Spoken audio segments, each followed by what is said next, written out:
I was talking about this theory of evolution, and also I mentioned that we human beings are actually super robots with a certain degree of freedom. We can do up to a limit, and then there comes a time when we have to follow the law of the nature. We can stand on one leg as our option, but we can't stand without two legs unless we have got some propeller on our back.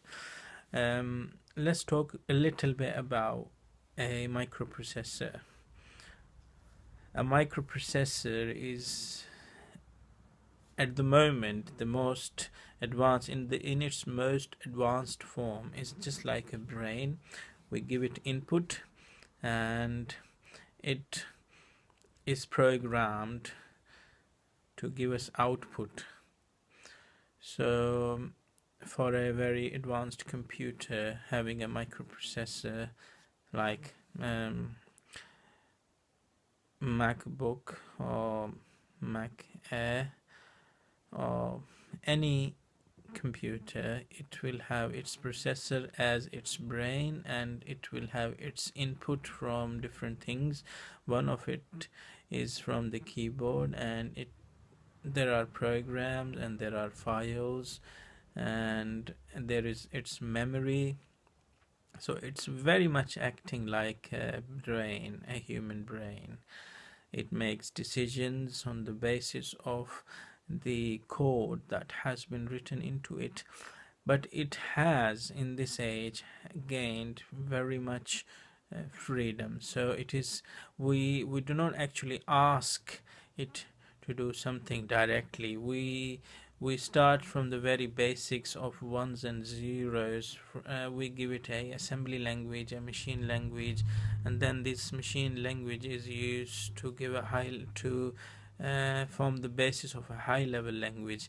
Then this high level language is actually used to understand the code that is placed inside the memory. So the processor uses this language, access the memory, understands the program, and then starts to act according to the instructions of its own memory and the program that has been installed into it. And then it reads the file, and then in the file, whatever instructions we give it, it gives us output. Whatever input it gets, it gives us output. For example, if we open a Word file and if we print the file, so what happens in the processor first opens the Word software. So the software with all the instructions to how to read the file is opened in the brain of the processor, a certain part of the processor. Then we open a file in the processor. So because of the brain is already opened, so the processor can understand what is in the file. And then we say print this file. Then the processor does some necessary steps to actually prepare the file and send the data to the printer.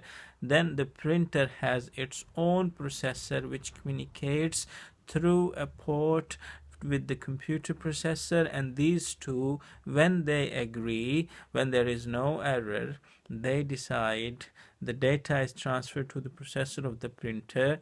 The printer then sends this data to its toner, and then the toner dispenses ink on the paper on certain areas, and we see the print coming out. So this is how long. But if you see, you just open your computer, very fast computers, you open a file, you say print, and there you go. The print is on the table and you can start reading.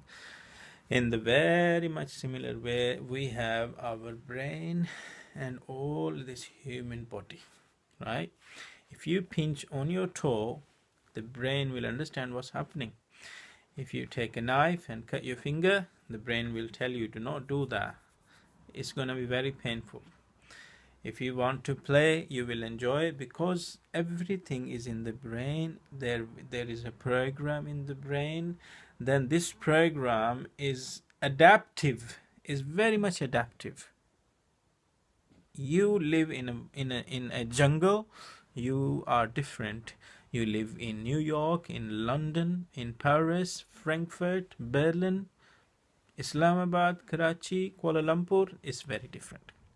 You will be a different person. So this brain, it has the machine language, it has the um, low level language that is pre-installed. So as soon as we are born, if we are human beings, we will act different to a lion's cubs or a donkey's kids, whatever, or a bird, small birds. We will be different. This is the basic program that we have been put inside our brain as soon as we are born.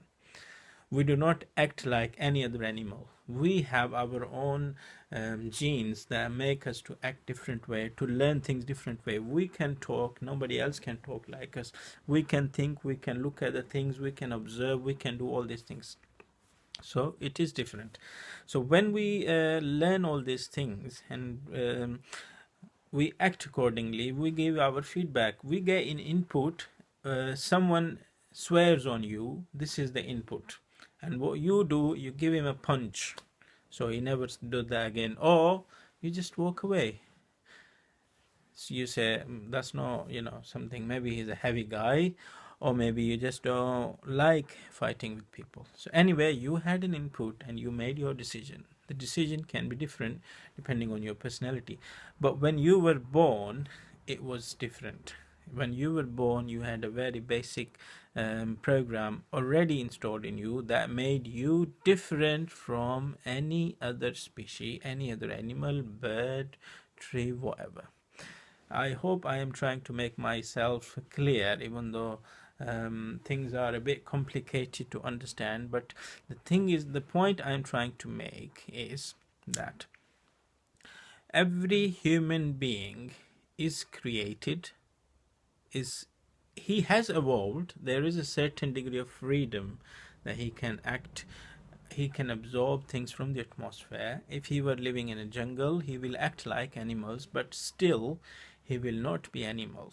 He will still have his body. He will still act according to the requirements of his body. But there is evolution, but it's not what we think is the evolution. A man is always a man. He was always a man, and he will always be a man. He can only give birth to man, a lady or a man, whatever. He cannot give birth to a donkey, a monkey, a lion, a dinosaur, anything like this. The same thing applies to the other way. A dinosaur or a monkey or a donkey or a bird or an eagle or whatever cannot give birth to a man.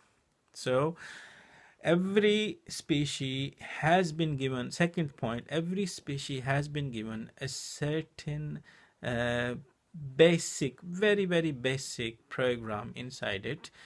That is the genes. The coding is inside our genes. We act according to this, and then as we grow, just like the processors have grown since whenever, as we grow in this world, in this society, we learn things and we act according to these things, and that's why we are super robots. I hope I have tried to clarify things, but I would really appreciate if I can get some questions so I can, open further my ideology, and we all together will try to, clarify ourselves from this misguiding of evolution that has spread around us. There is evolution, but it's not what people think it is. Thank you.